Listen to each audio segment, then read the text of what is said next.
Saludos a toda la audiencia que nos están viendo de Microjuris. Como saben, mi nombre es Paola Arroyo Guzmán, coordinadora de comunicaciones, y tengo el gusto de tener mi cita semanal con el licenciado Rafael Cox Salomar, con quien vamos a estar discutiendo hoy, particularmente de la Constitución, el poder ejecutivo, porque como saben, próximamente se va a estar celebrando el aniversario de la Constitución, específicamente el 25 de julio.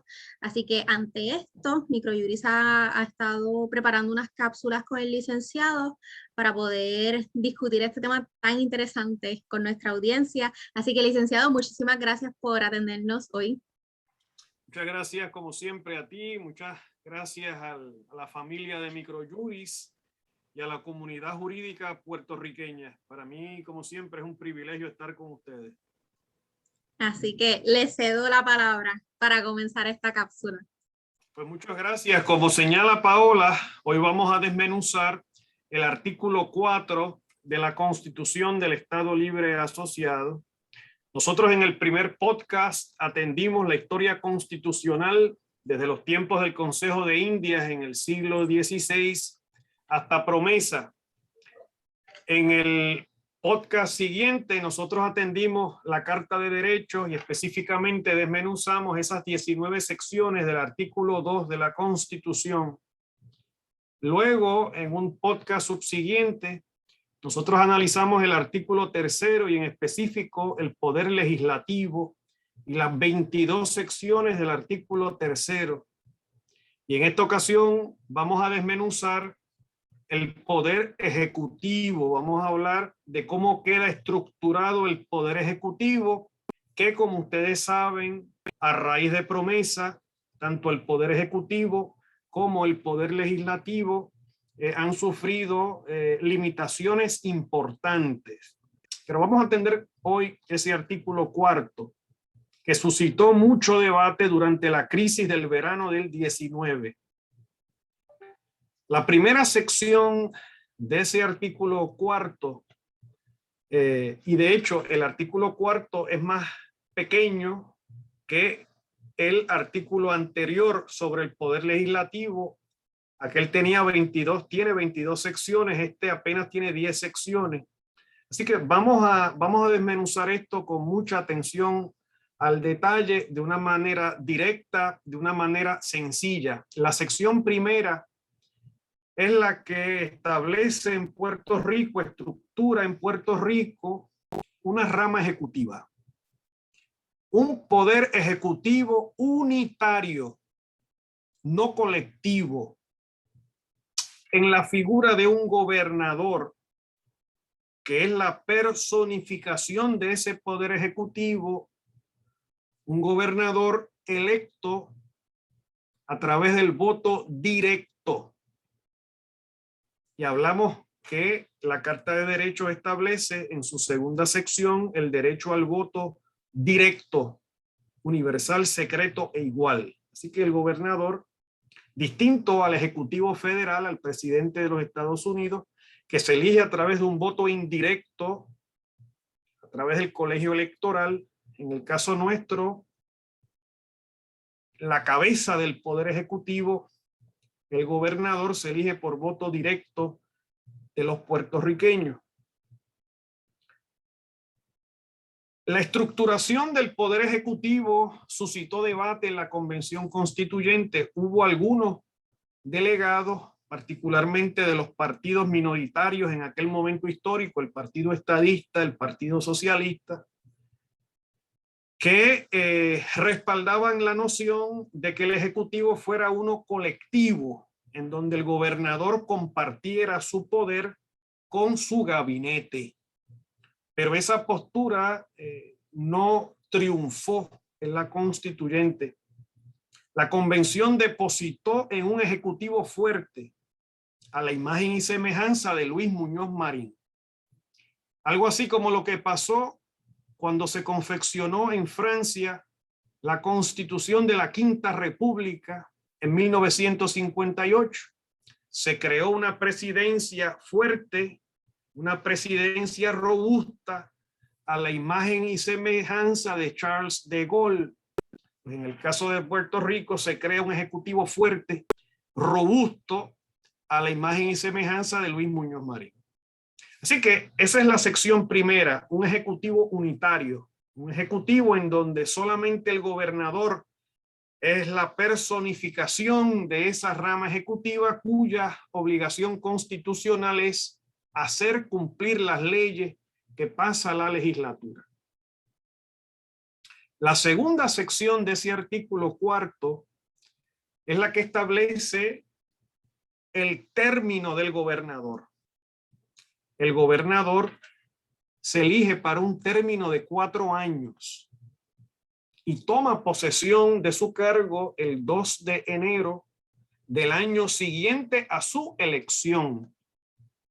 Ese lenguaje venía ya de la ley del gobernador electivo de 1947, que había firmado el presidente Truman como una enmienda a la ley Jones.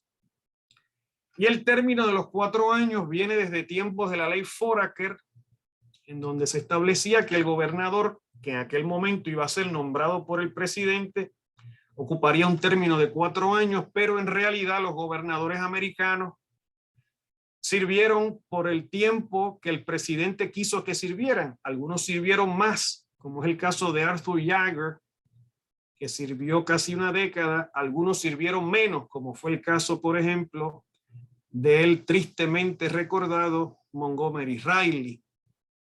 Así que ese término es de 4 años, pero hubo un debate en la Convención Constituyente sobre si debería de haber una limitación en el término del gobernador. Se debería de limitar la reelección a 2 términos. Eso fue un debate importante. Y fue un debate importante en la Constituyente porque coincide con la ratificación en los Estados Unidos de la 22ª enmienda de 1951 que eliminó la reelección indefinida en los Estados Unidos y en donde de ese momento en adelante el presidente de los Estados Unidos, como es el caso hoy día, solamente se puede reelegir una vez. O sea, 8 años es lo máximo que puede estar 2 términos. Hubo algunos delegados como don Luis Ferré que plantearon que habría que hacer lo mismo en Puerto Rico y establecerlo en la Constitución, que el gobernador solamente pudiera estar allí 2 términos. Esa visión de don Luis Ferré fue derrotada en la Convención Constituyente y los constituyentes, la mayoría de los delegados, lo que concluyeron fue que el pueblo en las urnas es quien debe delimitar el término del gobernador, no la Constitución. Y aquí en Puerto Rico, como ustedes saben, hace más de 25 años que no se reelige un gobernador. Así que la Constitución no pone límite, los ha puesto el pueblo. Pero esto es un tema, el tema de las limitaciones a las reelecciones es un tema que todavía suscita debate, porque aquí en Puerto Rico muchos opinan que hay que limitar la reelección en la legislatura, en las alcaldías, inclusive en la propia gobernación. O sea que es un debate que continúa.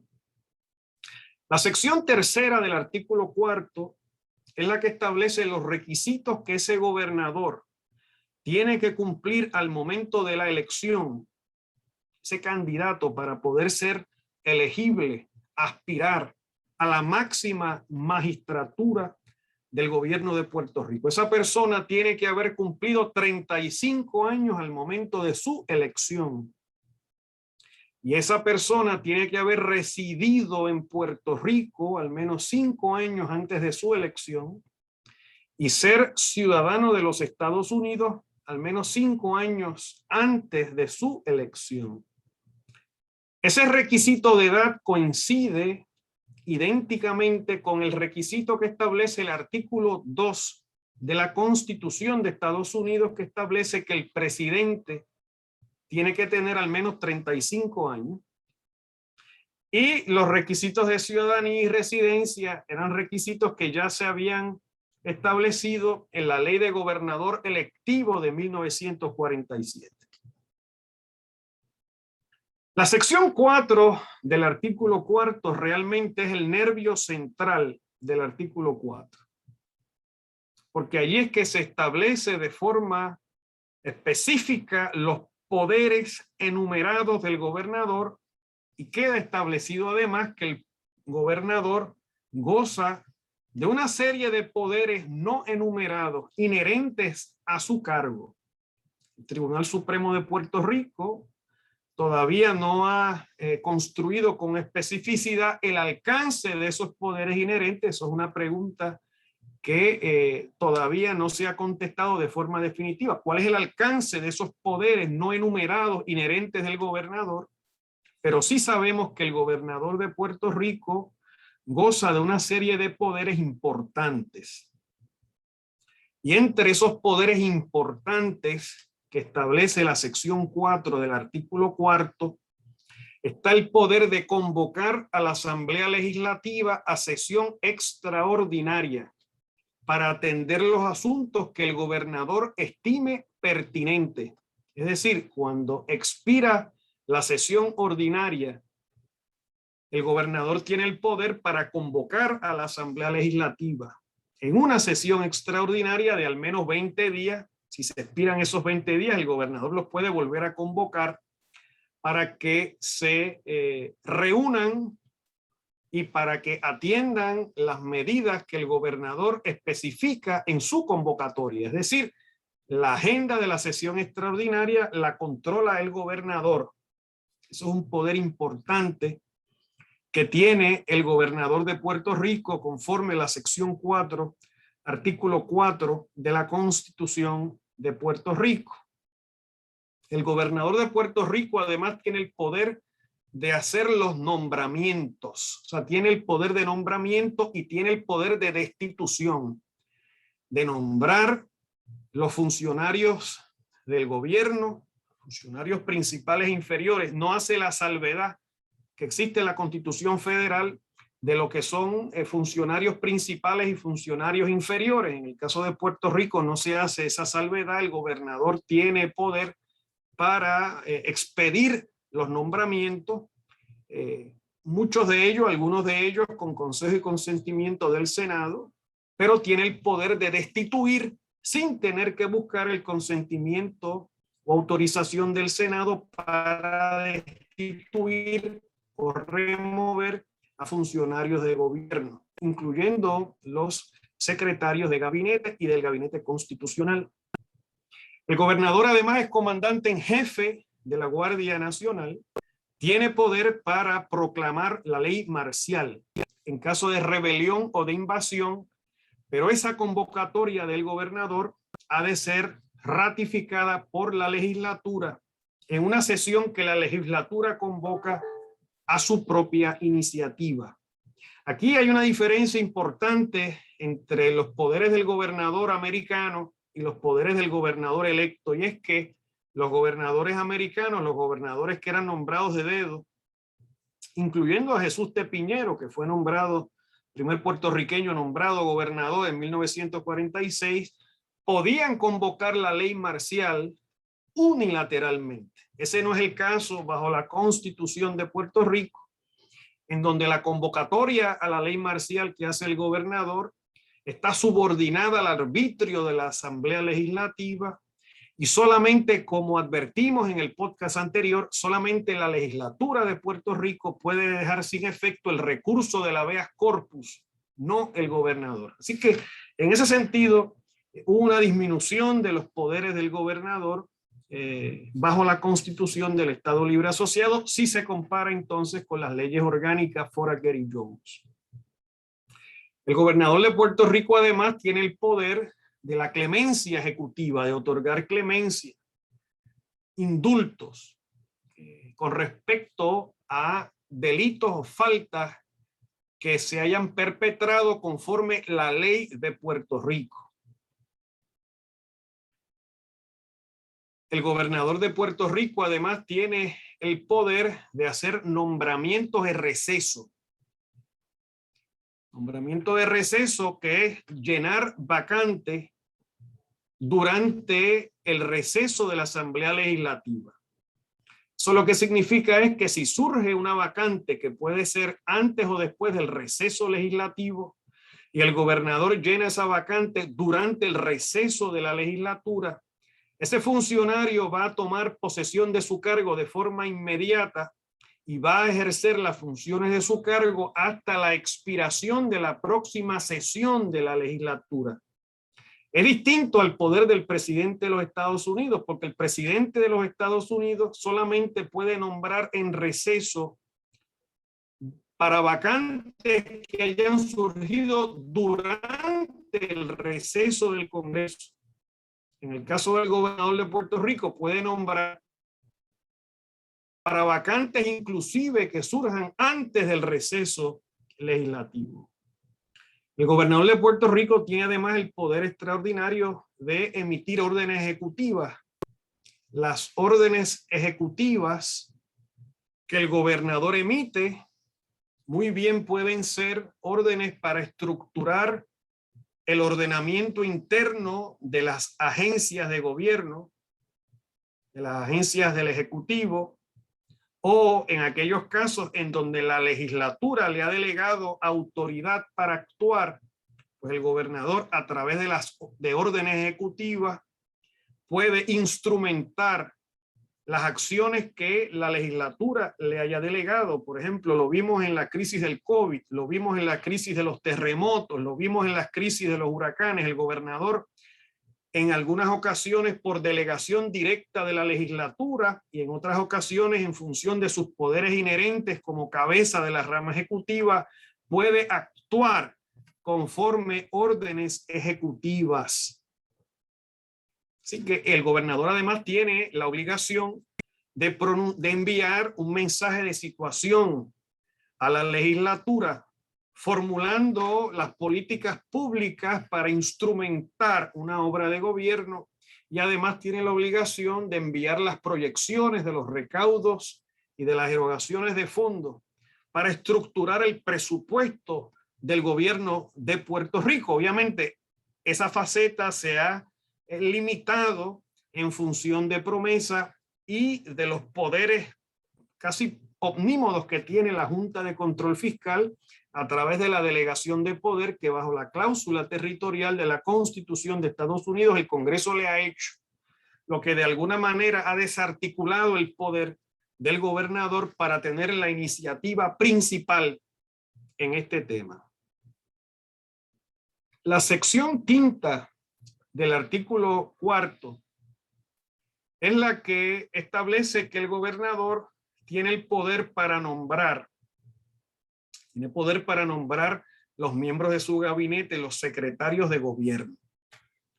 Y en específico, esa sección establece que el secretario de Estado, para que pueda tomar posesión de su cargo, requiere el consentimiento de Cámara y Senado, distinto a sus colegas en el gabinete.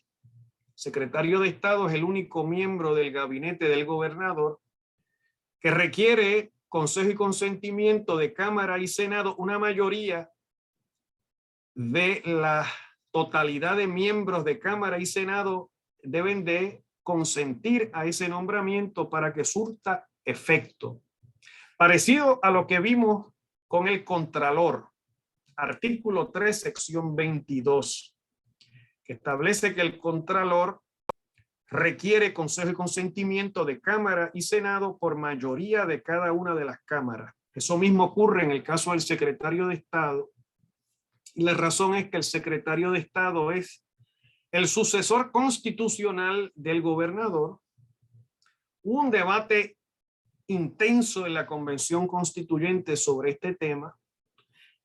Hubo una serie de propuestas para que se instrumentara el cargo de vicegobernador, un vicegobernador electo como el sucesor del gobernador en caso de vacante permanente o absoluta, caso de vacante transitoria, pero al final del camino una mayoría de la Convención Constituyente optó por la vía de un secretario de Estado nombrado por el gobernador para que fuese el sucesor del gobernador en caso de una vacante. La idea de la vicegobernación se había estudiado inicialmente desde la época de principios de los años 40, específicamente a raíz de los trabajos de la Comisión Presidencial de 1943, que había empezado a bregar con el tema de una legislación de gobernador electivo. Esa idea se hizo saliagua en la ley del gobernador electivo, en donde se establecía que el procurador general, lo que hoy llamamos secretario de justicia, era el sucesor del gobernador, y ese fue el caso hasta el año 52, en donde conforme la Constitución en su artículo cuarto establece que el sucesor del gobernador va a ser el secretario de Estado y que ese secretario de Estado requerirá consentimiento de Cámara y Senado. La sección sexta del artículo cuarto es la que establece el gabinete constitucional del gobernador, establece una serie de departamentos de la rama ejecutiva. Eso es muy distinto al modelo federal, porque los constituyentes de Filadelfia ya en 1787 no establecieron departamentos bajo la rama ejecutiva. Eso se le delegó al primer Congreso.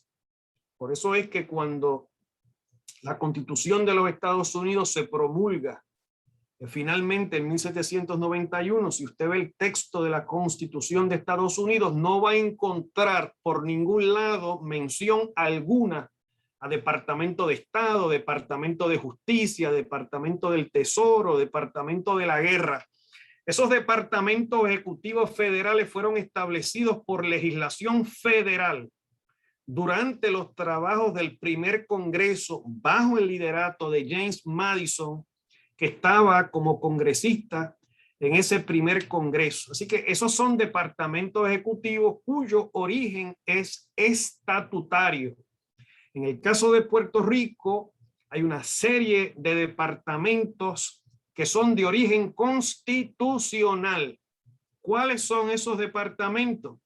El Departamento de Estado, el Departamento de Justicia, el Departamento de Hacienda, el Departamento de lo que era Instrucción Pública, que ahora es Educación, el Departamento de lo que antes se decía Obras Públicas, que es el Departamento de Transportación, el Departamento del Trabajo, el Departamento de lo que antes se conocía como Agricultura y Comercio, Departamento de Hacienda. Son departamentos de estirpe constitucional que la legislatura no puede abolir. En el podcast anterior establecimos que el artículo 3, sección 16, le da a la legislatura el poder de reorganizar y de crear agencias de gobierno. Pero aún con ese poder, la legislatura de Puerto Rico no puede abolir el Departamento de Salud, no puede abolir el Departamento de Educación, no puede abolir el Departamento de Hacienda, ni el de Estado, ni el de Justicia, ni el del Trabajo, porque esos son departamentos que fueron creados conforme la sección 6 del artículo 4 de la Constitución del Estado Libre Asociado. La sección séptima del artículo cuarto suscitó muchísimo debate durante el verano del 19, porque es la disposición que establece que en caso de ausencia absoluta, de vacante absoluta en la gobernación, el secretario de Estado es el que va a acceder a la gobernación. Pero ahora sabemos a ciencia cierta que ese secretario de Estado, para poder acceder de forma absoluta y permanente a la gobernación, requiere del consejo y consentimiento de Cámara y Senado. La sección 8 entonces es la que dispone que en caso de una vacante transitoria, una incapacidad que pueda haber de salud, algún viaje al exterior, el secretario de Estado entonces asume la gobernación. Si hubiera un problema con el secretario de Estado, pues entonces surte efecto la legislación local de sucesión. Hay una legislación y la legislatura tiene el poder para establecer una ley de sucesión, y entonces si el secretario de Estado no está disponible, pues hay que seguir esa ley de sucesión, pero obviamente aquellos jefes de gabinete que accedan a la gobernación, pues tienen que cumplir con los requisitos que ya nosotros discutimos conforme a la sección 3 del artículo 4, que son ¿cuáles? 35 años de edad, 5 años de residencia bona fide, 5 años de ciudadanía norteamericana. Entonces vamos a la sección 9 ahora del artículo 4, que es una sección que nunca se ha activado todavía en Puerto Rico. Y es la sección que establece qué es lo que va a pasar si nosotros, antes de que una legislatura electa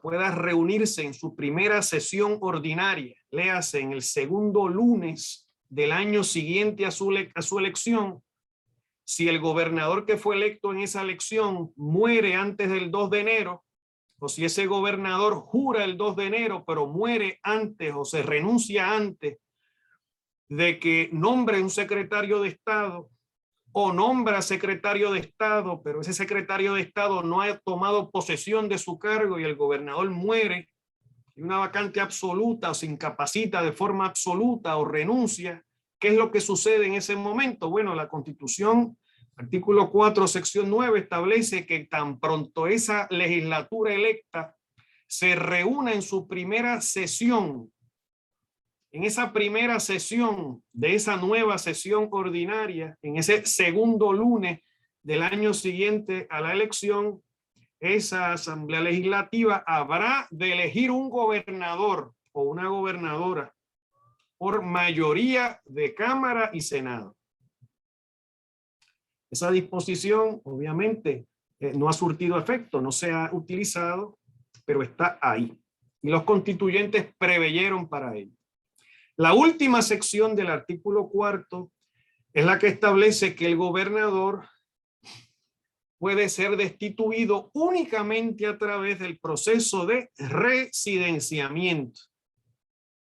Y entonces establece que las ofensas de residenciamiento son las mismas ofensas, los mismos delitos. Los impeachable offenses son aquellos que están establecidos en la sección 21 del artículo 3 que discutimos en el podcast anterior, que son traición, soborno, delito grave o delito menos grave que implique depravación moral.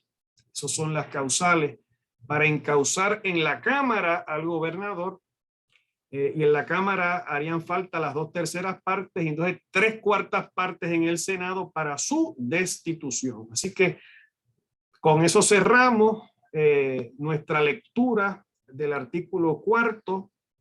Es un artículo importante y forma parte fundamental del esquema de separación de poderes que nutre a la Constitución y al constitucionalismo puertorriqueño.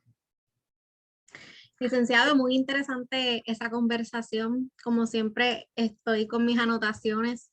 Así que muchísimas gracias. ¿Cuál es el próximo tema que tenemos pendiente? El próximo podcast va a ser el Poder Judicial, el artículo 5, que posiblemente es una de las áreas más innovadoras en donde la Convención Constituyente realmente trajo a nuestra topografía jurídica unas figuras muy importantes, y es posiblemente una de las páginas más novedosas de la Constitución de Puerto Rico. Excelente. Pues por aquí a toda nuestra audiencia que nos están viendo, saben que tenemos esta cita con el licenciado. Gracias por estar en sintonía con nosotros. Hasta la próxima.